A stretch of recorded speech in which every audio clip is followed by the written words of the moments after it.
जयपुर गांव। दिन में साधारण सा गांव, लेकिन रात ढलते ही हवा में एक अजीब सन्नाटा उतर आता। गांव के बूढ़े बुजुर्ग अक्सर कहते थे, ये गांव अपने आप में नहीं है, इसके रास्तों पर कोई और भी चलता है। हर बच्चा, हर औरत ये बात जानती थी कि उन सूरज डूबने के बाद गांव की पगडंडियों पर अकेले निकलना मौत को न्योता देने जैसा है। विक्रम, जो शहर पटना में पला बढ़ा था, छुट्टियों में अपनी नानी के घर आया। रात के खाने के बाद नानी ने धीरे से कहा, बेटा, रात में देर तक बाहर मत निकलना। क्यों नानी, क्या यहाँ भी कर्फ्यू लगता है?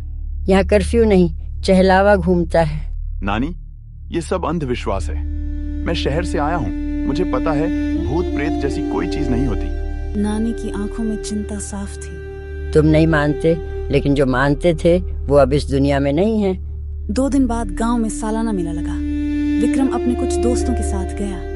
मेला देर रात तक चला और लौटते लौटते रात गहरी हो चुकी थी। रास्ता सुनसान था। अचानक पीछे से एक आवाज आई।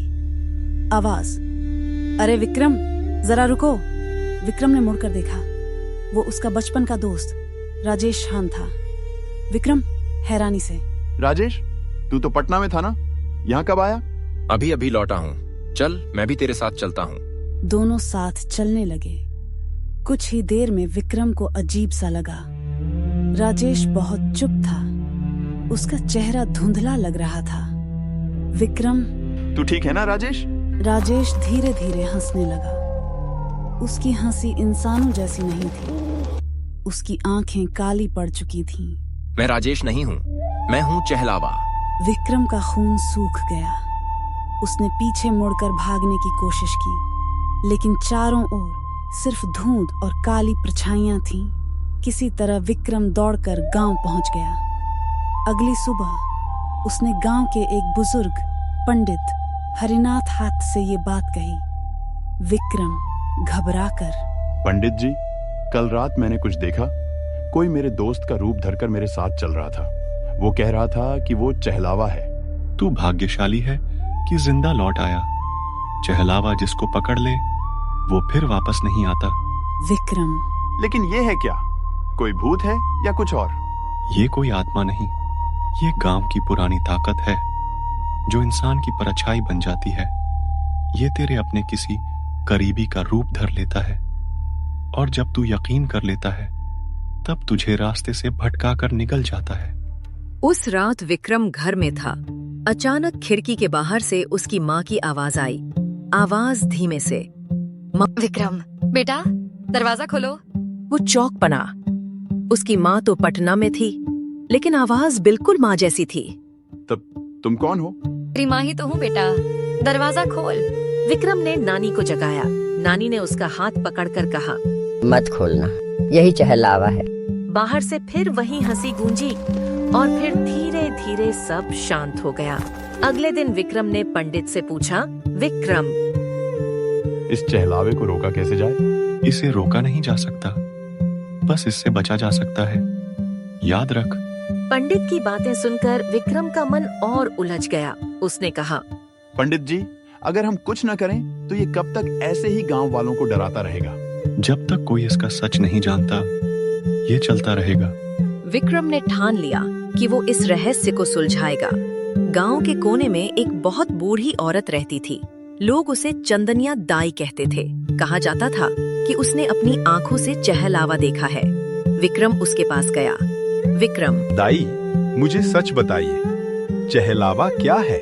बेटा, चहलावा कोई साधारण आत्मा नहीं, ये तो यहाँ की जमीन से जुड़ी शक्ति है। सैकड़ों साल पहले इस गांव में एक साधु को धोखा देकर मार डाला गया था। मरते वक्त उसने कहा था, अब कोई इस गांव की राहों पर चैन से नहीं चलेगा। तभी से ये भटकती ताकत पैदा हुई। विक्रम हैरान रह गया। विक्रम, तो क्या इसे रोका नहीं जा सकता? रोकना आसान नहीं है, लेकिन इसका सामना किया जा सकता है।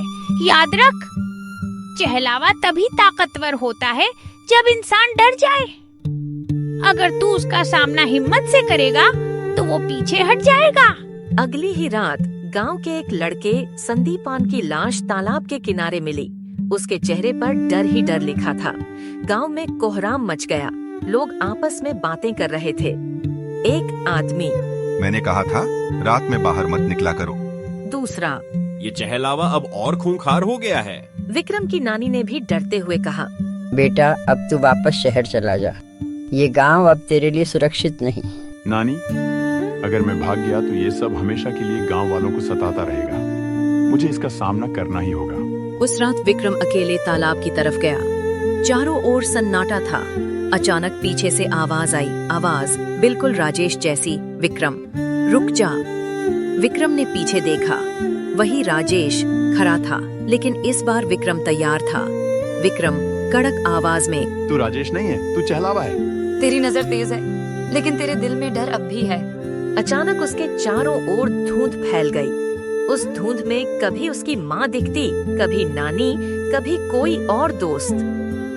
छहलावा गूंजती आवाज में, मैं वो हूँ जो तुझे सबसे करीब लगता है।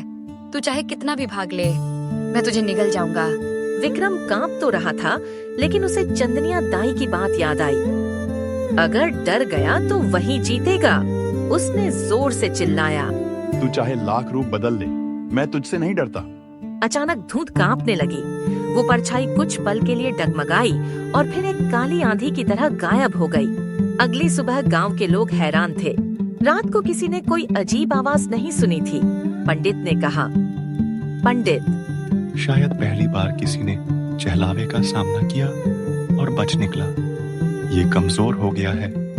गांव वाले विक्रम को देखकर बोले, अब हमें डर कर जीने की जरूरत नहीं। लेकिन चंदनिया दाई ने धीरे से कहा, ये गया नहीं है, बस कमजोर हुआ है। जब तक लोग डरेंगे नहीं, ये लौट कर नहीं आएगा।